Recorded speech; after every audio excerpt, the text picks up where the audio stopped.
시험이 믿음에만 꽂히게 하라. 시험이 믿음에만 꽂히게 하라 라는 제목으로 하나님 말씀 증거하도록 하겠습니다.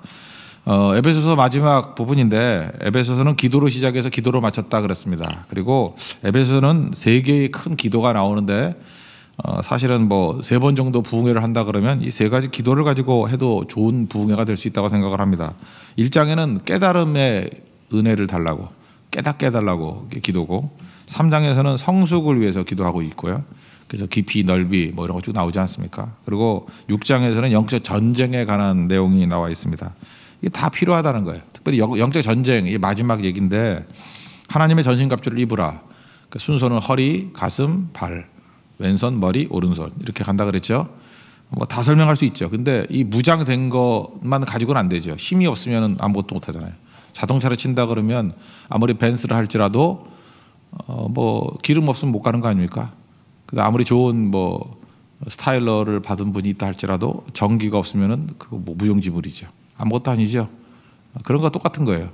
우리도 아무리 무장을 한다 할지라도 힘이 없으면은 못 싸우잖아요. 힘이 되는 게 바로 기도라는 것입니다. 그래서 영적 무장의 마지막 부분은 무장은 아니라 할지라도 이거는 힘이라는 거예요. 힘. 그래서 작동하게 만드는 겁니다. 있는 것이 작동하게 만드는 거. 오늘 제목으로 삼았는데 한 가지 예를 든다 그러면 믿음의 방패 그러죠. 이 방패도 그냥 가만히 있는 게 아니잖아요.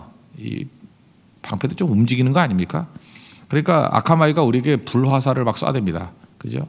화전이라 그러죠. 불화살을 쏴대요. 이게 시험이거든요. 시험.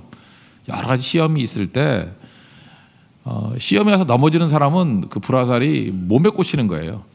그 몸에 꽂히면 죽을 수도 있지만 또 뭐 이렇게 뭐 다리 같은 데 꽂히면 죽진 않겠죠. 그래서 부상을 입죠. 팔 같은 데 꽂히면은 부상을 입겠죠.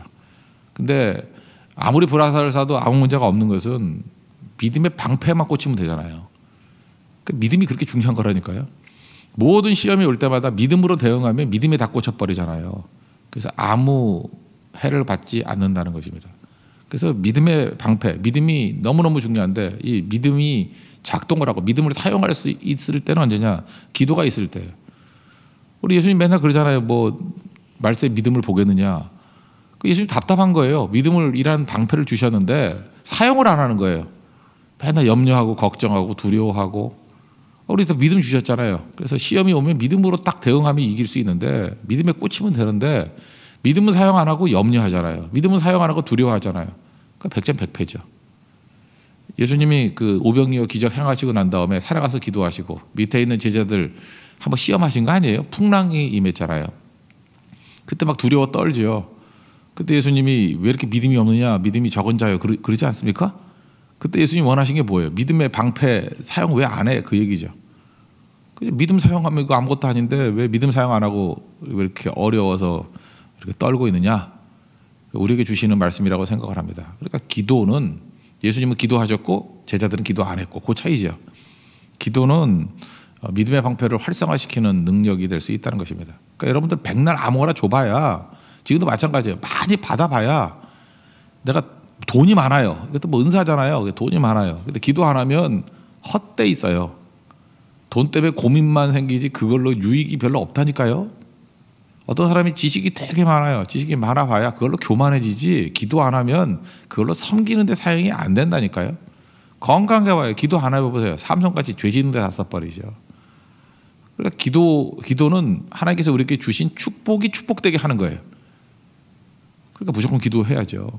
심지어 연약한 자들도 강력해질 수 있는 게 기도인데 기도 없이는 아무것도 아니라는 것입니다. 힘이 기도의 힘, 사용할 수 있는 힘이. 누가복음 18장에 보면은 항상 기도하고 낭망치 말아야 될 것을 하면서 그 뭐 부르짖는 과부의 기도가 쭉 나오죠. 불의한 재판장에 기도하는 얘기가. 여기 잘 보세요. 항상 기도하고 기도 안 하면 낭망한다잖아요. 그죠? 낭망치 않아야 될 것을 놓고 지금 얘기하잖아요. 그러니까 기도 없으면 낭망이 어떤 상태입니까? 에너지 제로 상태. 에너지 제로 상태가 뭐예요? 무기력이죠. 무기력, 파워리스. 그러니까 기도 안 하면 아무 힘도 없어서 자기가 가지고 있는 모든 것들 하나도 쓰지 못하게 된다는 것입니다. 그러니까 하나님의 전신갑주는 반드시 붙어야 될 게 뭐예요? 기도가 붙어야 돼요. 기도가 붙어야 하나님의 전신갑주가 전신갑주 될 수 있다라는 것입니다. 여러분도 우리 가지고 있는 모든 것들을 이렇게 오발탄이 아니고 불발탄이 아니고 완전히 다 산화시킬 때 파란불이 나오잖아요. 다 태워서 없앨 수 있는 길이 기도에 있습니다. 그래서 하나도 썩지 아니하는 능력 기도에 있다라는 거예요. 우리 기도를 통해서 우리 다 활용할 수 있고 다 사용할 수 있는 우리 믿음의 종 되기를 바랍니다. 그리고 또 한 가지는 이거예요. 기도는 머물러 있지 않게, 똑같은 얘기 지금 달리 설명합니다. 머물러 있지 않고 옮겨가게 만든다는 것입니다. 성경을 보면 뭐든지 머물러 있으면 썩게 돼 있습니다. 물도 머무르면 썩게 돼 있고 재물도 머무르면 썩게 돼 있죠. 그죠? 뭐 좀과 동록이 오고 도둑이 온다. 다 썩는다는 얘기 아니에요? 그렇게 옮겨가게 만드는 게 기도라는 거예요. 기도는 다이나믹하게 만듭니다. 옮겨가게 만들어요. 지식도 기도해야 비로소 삶과 열매로 옮겨가게 된다는 것입니다. 교회도 썩는 방법이 뭐냐면 설교하죠. 설교가 설교에만 머물러 있으면 그 교회 썩어요. 설교는 삶과 행동과 선교로 이렇게 연결이 돼야 된다는 것입니다. 성경 공부도 마찬가지예요. 공부만 하면 뭐 할 거예요? 성경 공부 계속 하면 이단에 빠져요. 뭐 이것저것 연구하다가 지 머릿속에 있다가 삶으로 가야 된다니까요. 삶으로 가지 않으면은 이게 힘을 다 잃어버리게 된다는 것입니다. 우리 교회 구호가 BMW 아니에요. BMW. 그 축복이 블레싱이 머물러 있으면 안 되고 기도하면 축복받은 것이 기도하면 어디로 가요? 미션 사명으로 가요. 선교로 간다고요. 사명으로 가고 또 사명만 열심히 하고 그런 사람들 못 보셨습니까? 선교할 때만 보이고 예배 때 안 보이는 사람. 그죠? 이렇게 선교도 기도의 선교가 있고 능력의 선교가 있으면은 월십 예배를 간다니까요. 그래서 모든 것의 절정은 예배예요. 그래서 예배의 힘을 가지고 다시 축복받고 그 다음에 사명으로 가고 다시 먼저 믿는 자 나중에 믿는 자가 예배로 가고 이 사이클이거든요. 그러니까 기도가 있으면은 절대 거기에 머무르지 않아요. 하나님께 축복을 엄청 부어 주셨어요. 근데 기도 없으면 거기서 머물러 있어요. 그래서 뭐 우리 교회는 중산층 교회라느니 뭐 잘 나가는 교회라느니 그리고 한 방에 훅 가버리고. 그 예루살렘 교회가 그랬잖아요. 축복 많이 받고 난 다음에 전도 안 했잖아요. 예루살렘과 온유대와 사마리아와 땅끝까지 그랬는데 안 움직이잖아요. 그 핍박에 의해서 할 수 없이 움직이게 되니까 이제 뭐 흩어지고 그래서 안디옥 교회 세우고. 근데 안디옥 교회는 그 다음 교회죠. 축복에 머무르지 않냐고 기도했더니 사명, 미션. 그래서 바나바와 바울 보내지 않습니까? 그리고 그들이 마지막에 하는 일이 뭐예요? 모여서 항상 예배 드리는 거죠. 하나님 앞에서 이런 사이클 이게 가능하게 만드는 것이 기도에 있다는 것입니다. 그래서 뭐 막혀 있다 그러면은 기도하십시오. 그러면 그 다음으로 밀어내게 돼 있어요. 절대로 그 자리에 안주하지 않는다는 것입니다. 바울도 마찬가지죠. 바울이 축복 받았습니다. 축복의 상태로 머무르지 않죠. 사명으로 가잖아요. 여기서 감옥에 갇혀 있는데 벗어나게 해달라 이런 기도가 없지요. 그냥 그 다음으로 가잖아요. 곧장 감옥에 있으면서도 사명으로 가잖아요. 19절 20절 보니까 내게 말씀을 주사 이제 나를 위해서 기도해달라는 거. 내게 말씀을 주사 나로 입을 벌려 복음의 비밀을 담대히 알리게 하옵소서. 그리고 이 일을 위하여 내가 쇠사슬에 매인 사신이 된 것은 나로 이 일에 당연히 할 말을 담대하게 하려 하심이라. 여기 참 능력의 표현을 썼어요. 쇠사슬에 매인 사신. 사신을 보냈는데 쇠사슬에 매여 있어요. 그러면 이게 선전포고죠. 안 그렇습니까? 지금 만약에 우리나라 특사를 뭐 어디 보내세요. 어느 나라에 보냈더니 거기서 잡아둬가지고 감옥에 집어넣었다. 그럼 전쟁하자는 뜻이죠. 그죠? 사신은 그 왕이나 대통령이나 뭐 이런 거 대신 보내는 거 아니에요? 그 잡아두는 거는 전쟁 선언하는 거 아니에요. 우리 한 사람 한 사람이 하나님의 사신이잖아요. 사신인데 하나님 대신 우리를 보낸 거라고요. 그래서 사신을 잘 대접해주면 그 왕을 잘 대접해주는 거와 똑같은 거고 사신을 박대하면 그 하나님 박대하는 거와 똑같잖아요. 그래서 너희들 영접하는 것이 나를 영접하는 것이고 너희를 핍박하는 것이 나를 핍박하는 것이다. 예수님 그랬잖아요. 근데 쇠사슬의 메인 사신이에요. 그러면 예수님 가만히 있겠냐고요. 나를 보낸 자를 저렇게 메어놨으니 그러니까 그때부터 하나님께 도와주시죠. 자기 일같이 뭐 모든 게 다 자기 일이지만 내 일같이 그렇게 뛴다는 것입니다. 그러니까 우리가 할 일은 뭐예요? 핍박이 있느냐 없느냐 이 일보다도 그냥 사신으로서 충만하면 된다는 거예요. 쇠사슬의 메인 사신이 될 수도 있습니다. 근데 거기서도 능력이 나타나잖아요. 복음의 비밀이라고 그랬던 이유가 뭐죠? 아직도 모르는 사람 많기 때문에 그래요. 우린 다 아니까 복음이 비밀이 아니지만 하다못해 베트남도 가보십시오. 거기서 복음의 비밀이에요. 그들 복음이 뭔지 몰라요. 예수 이름 정도 알겠죠. 근데 구원받는 길도 모르고 그죠? 예배 감격도 모르고 예수님 만났을 때 그 기쁨도 모르고 하나도 모르잖아요. 다 비밀이잖아요. 비밀을 담대히 알리게 해달라고. 그게 우리가 해야 될 사명이라는 것입니다. 에베소서와 쌍둥이 서신이라고 말하는 게 골로새서인데 골로새서의 병행 구절이 이렇게 나와 있어요. 4장 3절인데 기도하되 또 우리를 위해서 기도해 달라. 하나님이 전도할 문을 우리에게 열어주사 그리스도의 비밀을 말하게 하시기를 구하라. 내가 이 일 때문에 매임을 당하노라. 뭐 똑같은 얘기예요. 쇠사슬의 메인 사신 똑같이 표현했잖아요. 여기는 뭐예요? 전도의 문을 열게 해달라고. 전도할 수 있는 문이 열리게 해달라고. 바울은 머무르지 않아요. 그냥 축복에 머무르지 않고 계속해서 전도의 문, 이게 관심사죠. 그리고 여기 보니까 뭐 권세들, 막는 권세들이 있잖아요. 사탄이 막고 어떤 때는 정부가 막고. 베트남에도 정부가 호의적이지 않아요. 그죠? 어떤 때는 뭐 이렇게 누르는 것들이 있지 않습니까? 어떤 때는 우리나라 같은 데 무관심 이런 것들. 다 이길 수 있게 돼야 되죠. 그래서 바울은 전도하기 전에 기도 전도부터 했다는 것입니다. 기도는 뭐예요? 길을 여는 거예요. 길을 여는 거. 그냥 부딪혀 가는 게 아니고 기도는 먼저 이 전도자의 마음 가운데 믿음을 주는 거예요. 제가 어제 또 청소년 사역자 얘기를 수요 예배 때 했었는데 30년 이후에 너희들이 다 변화될 것이다 이렇게 선포를 했대요. 근데 안 믿어지더라는 거예요. 예수님이 오셔가지고 이렇게 묻는 것 같더래요. 넌 믿니? 그랬더니 안 믿어지는 것 같더래요. 그래서 너무 미안해가지고 애들한테 그랬대요. 미안하다고 내가 말만 그렇게 하고 설교만 그렇게 하고 너희들이 변화될 거 믿진 않았다고. 그리고 내가 하도 믿음이 안 돼가지고 아무리 생각해도 지금도 믿어지지 않아서 내가 큰절 3번 한다고. 너희들이 그렇게 큰절 받을 만한 인물이 될 것으로 믿으려고 애쓰려고. 그죠? 믿고 안 믿어지지만 믿고 먼저 절한다고. 그때 애들이 뭐 뒤집혀졌다 뭐 그런 얘기였거든요. 그러니까 뭐예요? 전도자의 마음 가운데 이 믿음이 중요한 거죠. 하나님께서 그들을 변화시킨다는 믿음. 근데 우리는 전도 열심히 하면서 안 믿어요. 그러니까 왜 기도가 필요하죠? 전도자에게 이 믿음이 있어야 될 거고 또 하나 전도 대상자들에게 또 전도할 문이 열려야 돼요. 사실은 모든 과정이 하나님께서 하시는 일이죠.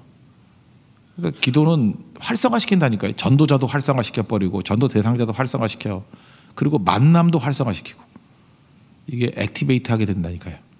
그러니까 일이 이르죠. 그러니까 God works. 하나님이 일하시는 거죠. 이게 기도 전도라는 뜻입니다. 옛날에 뭐 책도 나왔었는데 기도 전도는 그거예요. 하나님이 일하신다는 거예요. 하나님이. 그러니까 전도는 몸으로 하기 전에 기도로 하는 것이다. 그러니까 선교 현장에 가지 않은 성도들도 할 일 너무너무 많죠. 기도 전도기 때문에. 그 바울이 실제로 전도한다 할지라도 기도할 문을 열어달라 이렇게 기도하지 않습니까? 담대히 말씀을 증거하게 해달라. 우리도 이런 기도를 통해서 하나님의 뜻을 이룰 수 있는 우리 하나님의 종이 돼야 될 것입니다. 여기 축도 가운데 23절에 보니까 아버지 하나님과 주 예수 그리스도로부터 평안과 믿음을 겸한 사랑이 형제들에게 있을지어다. 이 평안이라는 얘기를 하죠. 이 평안도 똑같은 거예요. 이 평안 그러면은 이게 샬롬인데 이게 정지 상태라고 생각해요. 이렇게 평온하다, 아무 일도 없다. 그런 공동묘지 정숙이 아니고요.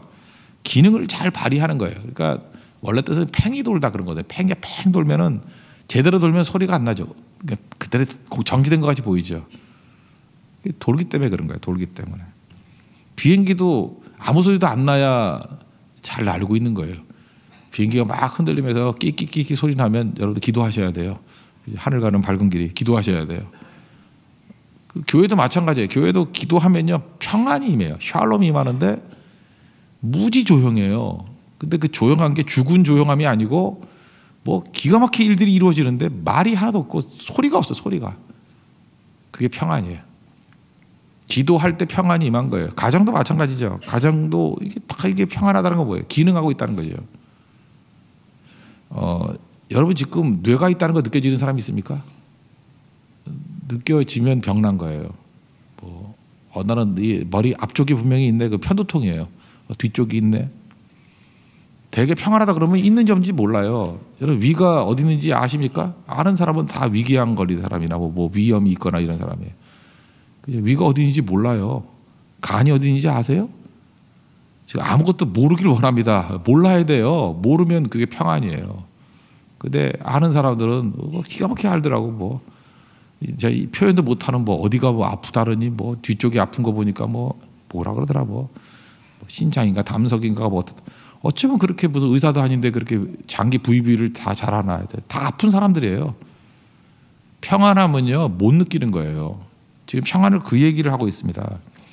하나님께서 우리에게 기도의 능력을 주셔서 우리에게 평안을 주시는데 아무것도 못 느끼게 만드는 거예요. 나라가 평안하면요 대통령이 누군지 모르는 거예요. 옛날 표현하면 왕이 누군지 모르는 거예요. 자꾸만 이렇게 드러나게 된다는 건 평안하지 않다는 뜻이거든요. 교회도 마찬가지예요. 누가 담임 목사인지 누가 리더인지 간사인지 모르고 그냥 기능에서 돌아가는 거예요. 그게 제일 잘 되는 겁니다. 기도할 때 이런 평안이 임하게 된다는 것입니다. 빌립보서 4장 6절 7절 뭐 아는 말씀이니까 아무것도 염려하지 말고, 염려는 뭐 느끼는 거죠. 잠깐만 있다라는 게. 모든 일에 기도와 간구로 너희 구할 것을 감사함으로 하나님께 아뢰라. 그러니까 기도하라는 얘기죠. 염려가 있다는 건 다 느껴지는 거예요. 뭐가 이렇게 다 느껴지는 거예요. 뭐 팔이 아프니까, 뭐 다리가 아프니까, 뭐 모든 게 아프니까 염려, 걱정, 두려움 그렇게 느껴지는 거예요. 그때 이제 기도하래요. 그럼 모든 지각에 뛰어난 하나님의 뭐가 나타나요? 평강이, 이게 샬롬이에요. 평강이 너희 마음과 생각을 지키시리라. 그때부터 안 느껴지고 기능한다는 거예요. 기도하십시오. 그래서 교회도 평안하게, 또 가정도 평안하게, 여러분 자신도 평안하게, 이번 베트남 선교도 평안하게, 무슨 일을 하든지 이 평안 가운데, 평강 가운데 일해야 된다는 것입니다. 그래야 열매를 거두어요. 하나님 앞에서 이런 기도의 능력으로 모든 것도 이룰 수 있는 우리 하나님의 거룩한 종 되기를 축원합니다. 예, 모두 자리에서 일어나겠습니다. 하나님의 전신갑주는 기도를 통해서만 기능한다 그랬죠. 이런 기능이 있게 해달라고 기도하는 마음이 있기를 바랍니다. 370장 찬송하겠습니다.